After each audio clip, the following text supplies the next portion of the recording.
রাঙাবালিতে দাখিল পরীক্ষায় অনিয়ম, 14 শিক্ষার্থী সাসপেন্ড, 5 শিক্ষককে জরিমানা। পটুয়াখালী রাঙামালী উপজেলায় দাখিল পরীক্ষায় অনিয়মের অভিযোগে 14 জন শিক্ষার্থীকে একদিনের জন্য সাসপেন্ড করা হয়েছে। একই সঙ্গে দায়িত্বে অবহেলার অভিযোগে 5 শিক্ষককে 50,000 টাকা জরিমানা করেছেন ভ্রাম্যমাণ আদালত। বৃহস্পতিবার সকালে রাঙাবাড়ী হালিমা খাতুন মহিলা কলেজ কেন্দ্রে মাদ্রাসা শিক্ষার্থীদের গণিত পরীক্ষা চলাকালে এ ঘটনা ঘটে। উপজেলা প্রশাসন সূত্রে জানা গেছে, পরীক্ষা চলাকালে পরীক্ষার্থীরা একই সেটে প্রশ্নপত্রের উত্তর দেওয়া শুরু করে। এ সময় দায়িত্বে থাকা শিক্ষকেরা তেমন কোনো ব্যবস্থা নেননি। বিষয়টি নজরে আনেন কেন্দ্রের দায়িত্বপ্রাপ্ত কর্মকর্তা ও উপজেলা আইসিটির অফিসার মাসুদুর রহমান। পরে উপজেলা নির্বাহী কর্মকর্তা ও নির্বাহী ম্যাজিস্ট্রেট ইকবাল হাসান ভ্রাম্যমাণ আদালত পরিচালনা করে শাস্তি দেন।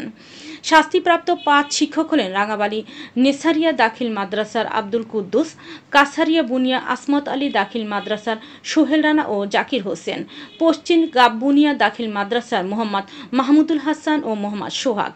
প্রতিজনকে 10,000 টাকা করে মোট 50,000 টাকা জরিমানা করা হয়। অনিয়মের অভিযোগে 14 জন শিক্ষার্থীকে একদিনের জন্য সাসপেন্ড করা হয়।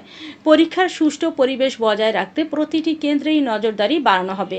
দায়িত্ব পালনে কেউ অবহেলা করলে তার বিরুদ্ধেও আইনগত ব্যবস্থা নেওয়া হবে বলে জানান। বিস্তারিত থাকছে নিউজ ডেস্কে।